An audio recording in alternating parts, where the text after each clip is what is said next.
ça va. Connexion disponible. J'aime bien faire le vieux DJ des années 80. Alors, est-ce que vous allez bien? Oui. Est-ce que vous êtes heureuse? Oui. Est-ce que vous avez bien mangé? Oui. Est-ce que vous avez vu la chaleur de Marrakech? Oui. Vous dormez ou pas? Non. Donc, parce que maintenant, ce qui va se passer, Ah oui? je crois. Vous voyez cette jeune femme, Marilyn, qui est déjà sur scène. Vous voyez un petit peu le mindset? Je suis prête! Elle a déjà le micro, elle a déjà tout qui est fait. Donc, Marilyn, j'ai eu le bonheur, grâce à Mélissa, de faire sa connaissance. Et c'est vrai que j'ai discuté dans un live avec elle dans quelques instants. Et j'ai adoré parce qu'elle donne une dimension qu'on pourrait croire. Est-ce que tout le monde m'entend bien? Et on pourrait croire qu'il y a une dimension parfois dans le maquillage qui peut être présentée comme quelque chose de superficiel ou quelque chose où on pourrait mettre un masque ou des choses comme ça. Et c'est vrai qu'elle, avec ce qu'elle va nous présenter dans l'atelier, ça va être extrêmement puissant sur le regard qu'on se porte par rapport à Mienne dans le miroir. Et je vais la laisser œuvrer, cette belle âme. Donc elle va être accompagnée d'une personne mystère pour le moment. Et je vais la laisser vous présenter cet atelier où vous allez être vous aussi actrice de cette relation à vous-même quand vous êtes face à votre miroir et que personne ne vous voit. Voilà Marilyn. Merci! Bonjour, ça va bien? Bien! Vous avez bien mangé? Bien! Vous avez pris un peu de soleil? Non! Non? Oui? Ok, on va avoir le temps un peu plus tard. Est-ce que le micro fonctionne? Comme ça? Oh, faudrait que je le tienne par contre, attends. 1, 2, push-push? Non? Est-ce que vous m'entendez bien? Il fonctionne un peu parce que je parle très fort. Alors j'ai dit aux techniciens, pas trop fort parce que ça peut être dérangeant. Alors vous me direz si vous m'entendez bien? Oui. Donc, alors je me présente, Marilyn Pellerin. Est-ce qu'il y en a qui ne me connaissaient pas dans la salle? Hey, beaucoup! Je pensais que j'étais connue au Maroc, je comprends pas ce qui se passe, mais bon. Non, en fait, je suis artiste maquilleuse professionnelle depuis plus de 16 ans et j'ai 22 ans. On s'en tient à ça, effectivement. Et juste avant de vous parler un peu de mon parcours, je veux vous parler de ce que je vais vous présenter aujourd'hui parce qu'on va, oui, parler de maquillage, mais j'avais le goût vraiment de vous parler d'une autre dimension du maquillage, c'est-à-dire de ma dimension, et de vous la partager humblement parce que j'ai une relation très particulière avec le maquillage. Et toutes les femmes ont une relation, parfois amour, parfois haine, avec le maquillage. Et on va pouvoir voir une autre facette, une autre façon, en fait, de voir les choses. Donc, on va effectivement parler de quelques petits trucs de maquillage parce que ça peut être utile. Est-ce qu'il y en a qui sont entrepreneurs dans la salle? Oui, beaucoup, hein? Vous savez que maintenant, vous devez vous mettre de l'avant pour pouvoir, le nouveau marketing, en fait, c'est de se mettre de l'avant. Si on veut avoir une entreprise qui est à notre image, on doit mettre notre visage devant notre entreprise et non le contraire. Avant, on faisait le contraire.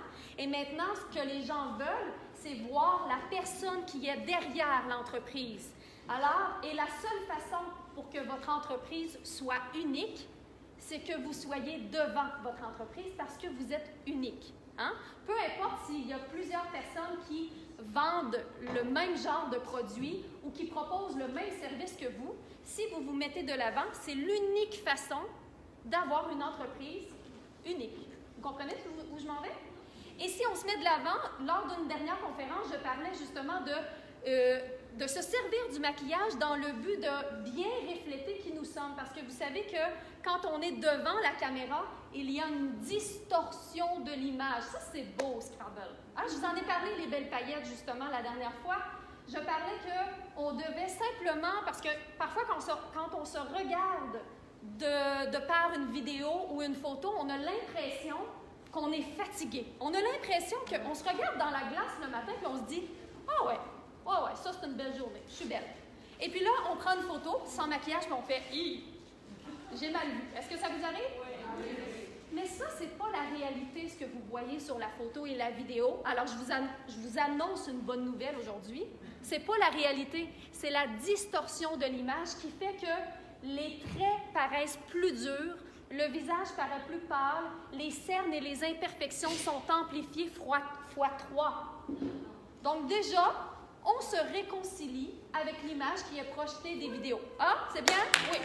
Voilà. Et c'est pourquoi on va se servir du maquillage simplement pour donner un peu de couleur, pour agrandir les yeux, pour justement avoir l'image qu'on veut projeter, qui est plus près de la réalité de ce qu'on voit dans la glace. Ça, c'est une chose. L'autre chose, vous savez que le maquillage existe depuis la nuit des temps, en fait. Depuis la préhistoire, l'être humain utilise le maquillage pour diverses raisons. Ils vont l'utiliser pour la religion, pour la paix, la guerre. Ils vont l'utiliser également pour l'art, pour s'exprimer, sentiment d'appartenance.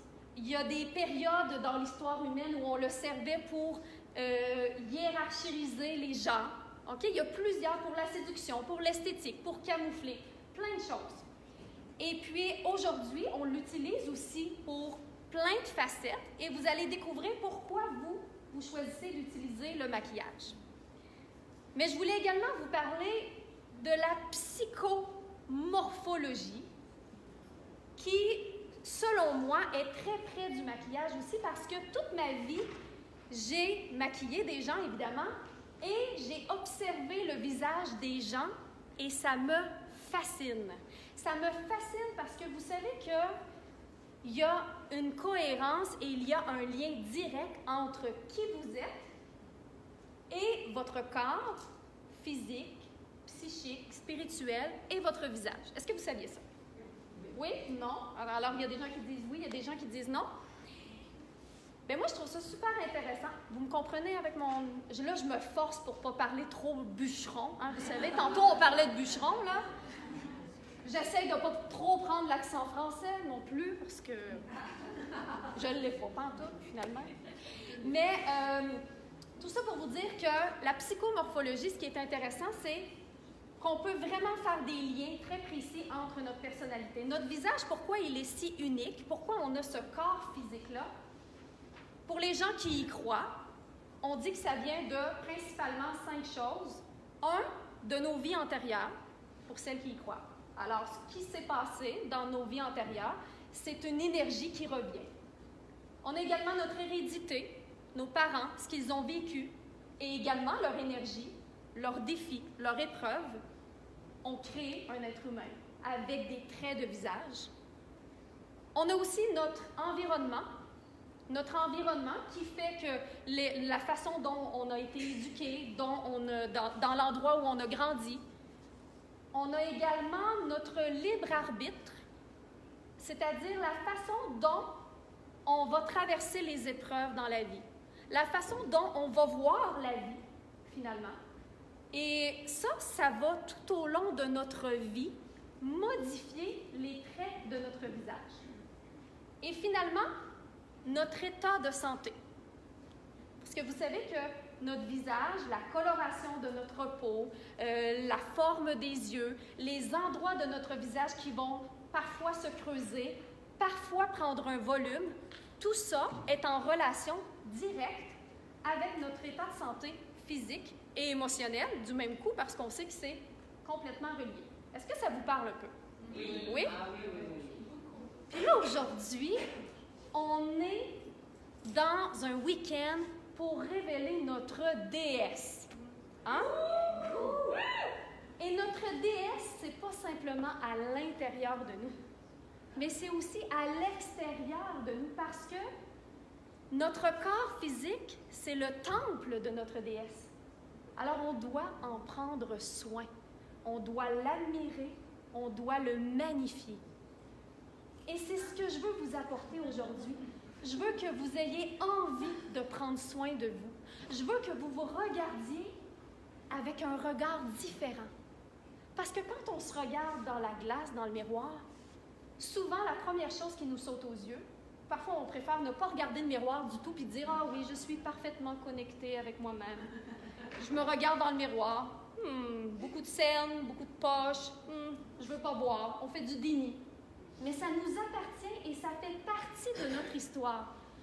Donc aujourd'hui, on va apprendre à s'observer différemment, à voir nos différents traits. Et évidemment, si j'avais une semaine avec vous, on pourrait parler de la psychomorphologie dans toutes ses facettes.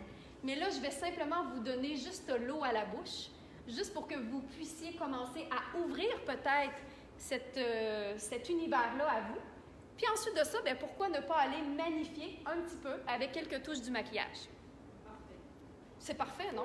Et ça va être simple. Je ne vous parlerai pas du contouring à la Kim Kardashian et puis les 14 couleurs de fard à paupières. On ne veut rien savoir de ça. En tout cas, moi, je ne veux rien savoir de ça, vous autres? J'ai pas le temps.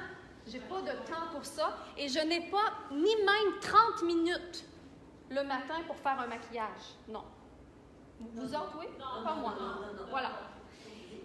Tantôt, je vous parlais un peu de... Je vous ai dit que je reviendrais un peu sur mon parcours très rapide. Je le sais, on va aller à la piscine tantôt. Ne vous inquiétez pas. Je veux y aller moi aussi.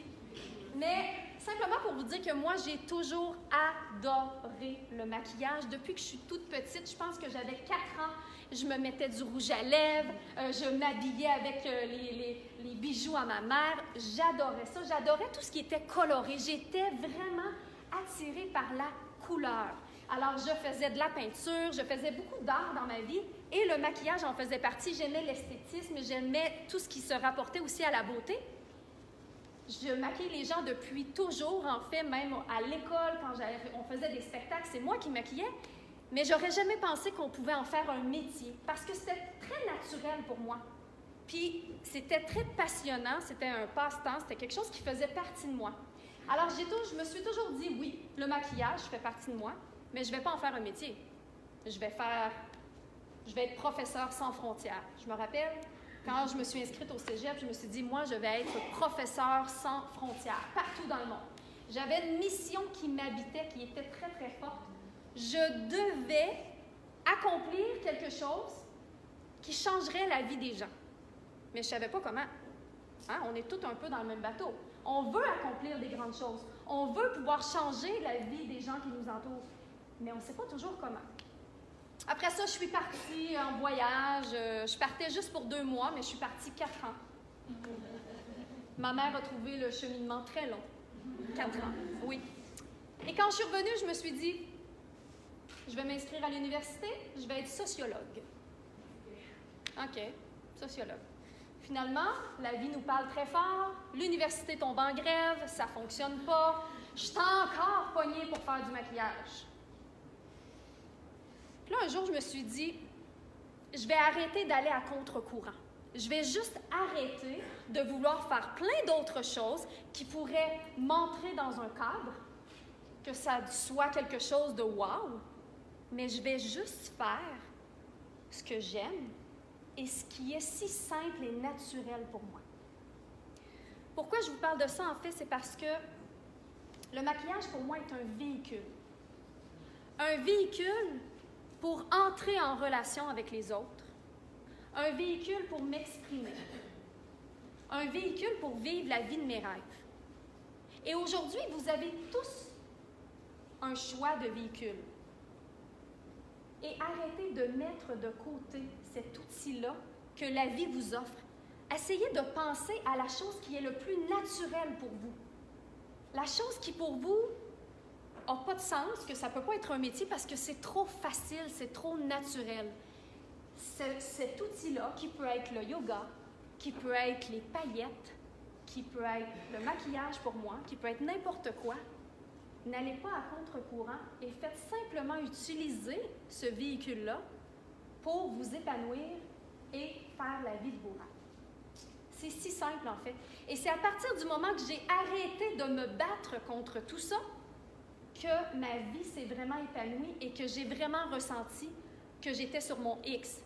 Et j'ai vraiment, littéralement, commencé à faire ce que je voulais faire dans la vie, c'est-à-dire le maquillage et l'enseigner, en septembre 2015. Ça fait pas 100 ans, là. Et j'ai lancé mon académie en ligne en novembre 2017. Ça fait quoi, 1 an et peut-être 2, je ne sais pas, en tout cas. Ça fait pas longtemps. Puis aujourd'hui, je suis ici devant vous, puis je vous parle de ma passion. Fait que j'espère que juste ce petit message-là va passer, que ça va vous parler, puis que vous allez tout simplement faire ce que vous avez envie de faire pour les bonnes raisons, avec la meilleure des intentions, et dites-vous que toutes les portes vont s'ouvrir. OK, on va parler de maquillage. C'est le temps. C'est bon. Donc, alors, premièrement, vous avez un visage sur les tables. Vous allez prendre le visage et en haut du visage, alors, levez la main celles qui n'ont pas de visage. Alors, la table ici n'a pas de visage, il devrait en rester.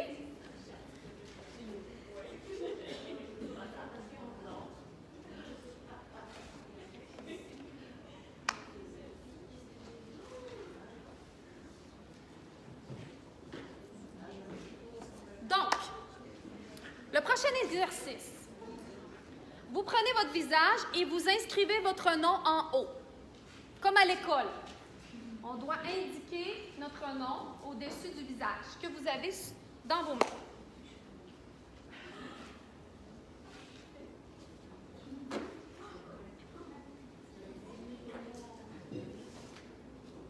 Mélissa Normandin-Robert, j'aimerais que tu écrives ton nom en haut. Tu n'as pas de crayon, j'en ai. Il faut encore que je la gère, même en conférence. Ça arrête jamais. Elle a besoin d'un cadre, ce petit enfant-là. Qu'est-ce que vous voulez que je vous dise? C'est pour ça, cette princesse-là. C'est pour ça qu'elle m'amène partout. Gab, c'est notre fille, on s'est dit.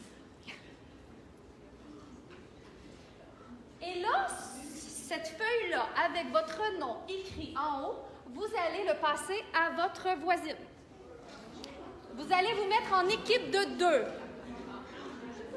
Vous allez vous tourner face à face.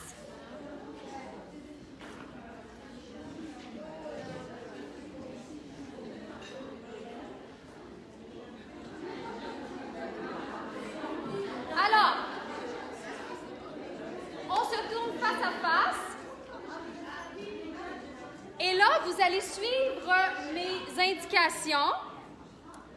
Et là, vous allez analyser le visage devant vous. Pourquoi? Bien, premièrement, pour que vous puissiez voir comment les autres vous perçoivent. Parce qu'on ne se voit pas de la même façon que les autres nous voient. Et là, on va essayer de le faire quand même en silence. Et vous allez écrire sur les parties du visage, en fait, qu'il y a, et vous allez écrire ce que vous voyez sur le visage de l'autre personne. Évidemment, ici, on ne parle pas de défauts, on ne parle pas d'imperfections. Je ne vous dis pas de ne pas les marquer. On va parler de caractéristiques faciales, tout simplement. S'il y a des rougeurs, on peut les écrire.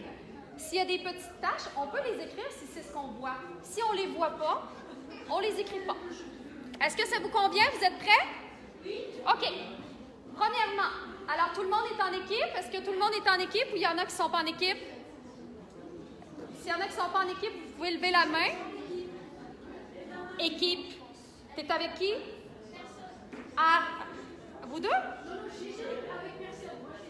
Toi, t'es avec toi? Hey, on a une personne qui est toute seule ici. Ça lui prend une équipière. Géraldine. Géraldine est toute seule.